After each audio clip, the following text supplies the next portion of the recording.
At the rehearsal dinner, she held up her champagne glass and announced, "Damien is my soulmate in a way you will never understand. He has full veto power over our wedding details. If you can't handle his involvement, then maybe you aren't man enough to be my husband." The silence that followed was heavy, wet, and suffocating. I looked around the private room of the vineyard estate her parents had rented. My parents, a retired school principal and a librarian, looked down at their plates, humiliated. Her parents, wealthy art dealers who prided themselves on being radically open-minded, beamed at her like she had just recited poetry. And there was Damien. He wasn't an ex-boyfriend, technically. He was the best friend, the spiritual anchor, the unemployed sculptor who had been sleeping on my fiancée Sophie's couch for 3 months because his energy was blocked at his own apartment. He sat there, swirling his Pinot Noir, looking at me with that familiar, heavy-lidded smirk. He had been the third wheel in our relationship since the second date, critiquing my clothes, my job in logistics, and my stifling suburban aura. I had played the game. I had tolerated the late-night phone calls where she talked him down from existential crises. I had paid for his dinners because he forgot his wallet for the 20th time. I had listened to Sophie and her parents lecture me on how my jealousy was a symptom of toxic patriarchy and how Damien represented a pure platonic ideal I was too emotionally stunted to grasp. But this was the rehearsal dinner. The wedding was 3 days away, and Damien had just spent 20 minutes giving a toast that was essentially a roast of my character, culminating in the revelation that he had redesigned the seating chart to place himself at the head table between the bride and groom. When I objected, politely suggesting the maid of honor should sit there, Sophie delivered her ultimatum. "If you can't handle his involvement, don't marry me." Everyone looked at me. My mother's hand was trembling as she reached for her water. Sophie's father leaned forward, ready to launch into his favorite lecture about fluidity and modern love. Sophie looked triumphant, her chin raised, challenging me to fold as I always did. I looked at the ring on her finger, a vintage piece I had spent 6 months saving for. I looked at Damien, who was practically preening. I realized then that I wasn't marrying Sophie. I was marrying a conglomerate of Sophie, her ego, her enabler parents, and her emotional support parasite. I didn't yell. I didn't flip the table. I just felt a sudden clinical detachment. "Okay," I said. Sophie blinked. The smirk faltered on Damien's face. "Okay, you accept it?" she asked, her voice sharp.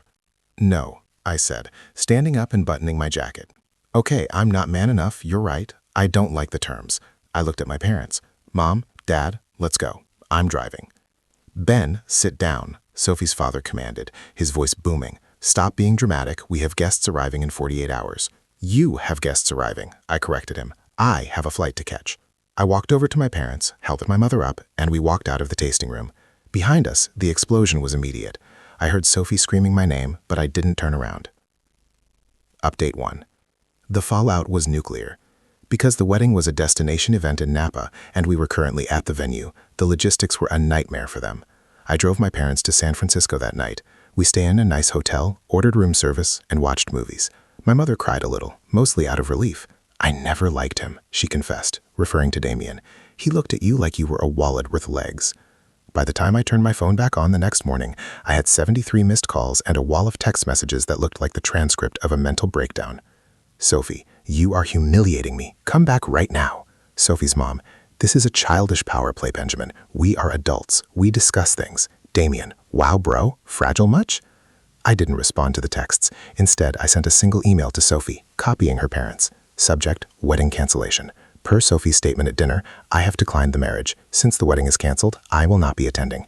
As per our previous discussions, your parents signed the contracts for the venue, the catering, and the lodging to secure the prestige package they wanted. I trust you will handle the guest notifications. Do not contact me again. I had dodged a financial bullet the size of a cannonball.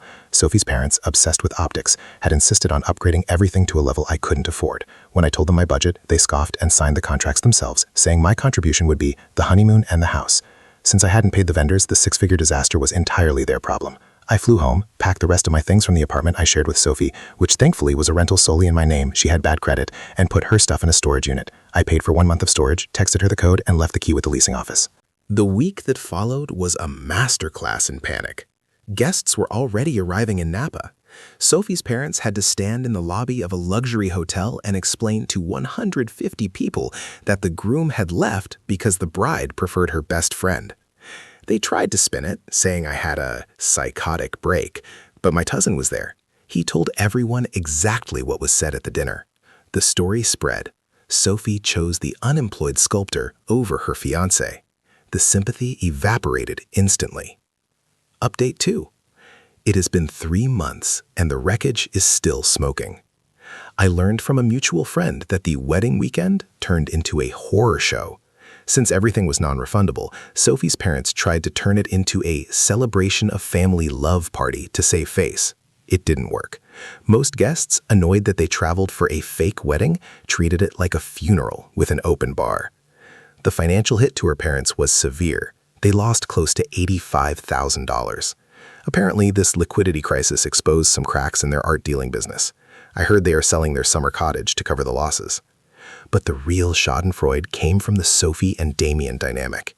With me out of the picture, there was no one to pay the rent. Sophie came back to the city to find the locks changed and her stuff in storage. She had to move into Damien's studio apartment, a 400-square-foot box that smelled like turpentine and unwashed laundry. Surprise, surprise, Damien wasn't a spiritual anchor when he had to deal with a crying, broke woman 24/7. He was used to being the pampered pet, the one who dropped in for wine and compliments before disappearing. Now that he was the primary emotional support, he crumbled. Sophie called me 4 weeks after the breakup. It was 2 a.m. I let it go to voicemail. The message was 5 minutes of weeping. She said Damien was suffocating her. She said she didn't realize how much I did for her. She said she was sorry. I deleted the voicemail. I didn't feel angry. I just felt light. Final update. It's been 14 months since I was promoted to regional director at my firm, a position that required me to relocate to Chicago. I took it. I love this city. The people are straightforward, the food is incredible, and nobody talks about their aura. I met a woman named Claire in a running club. She's a pediatric nurse. On our 3rd date, we ran into an ex-boyfriend of hers. They said hello, chatted politely for 30 seconds, and then we walked away. She didn't invite him to dinner, she didn't text him later, she just held my hand and asked if I wanted to get tacos. It was so normal, so wonderfully boring that I almost cried. As for Sophie, the grapevine is a powerful thing. Sophie and Damien lasted 2 months in that studio apartment. It ended when Damien cheated on her with a barista who understood his art. Sophie had to move back in with her parents. The irony is rich. Her parents, who always championed Damien and belittled me, now loathe him. They blame him for the financial crater in their bank account and the humiliation of the wedding. But they are stuck with Sophie, who is apparently deeply depressed and refuses to work, claiming she is processing her trauma. I saw Sophie once more, right before I moved to Chicago. I was at a coffee shop downtown, waiting for a latte. She walked in. She looked tired. Her hair, usually perfectly styled, was pulled back in a messy bun. She was wearing a coat I had bought her 2 Christmases ago. She saw me. She stopped dead in the doorway. I saw the hope flare in her eyes. She took a step forward, opening her mouth to speak, probably ready to launch into a rehearsed speech about growth and second chances. I didn't wait for it. I grabbed my coffee, gave her a polite, tight-lipped nod, the kind you give a stranger who holds the door for you, and walked past her out the exit. I didn't look back. I had a plane to catch, and for the first time in years, the seating chart was entirely up to me.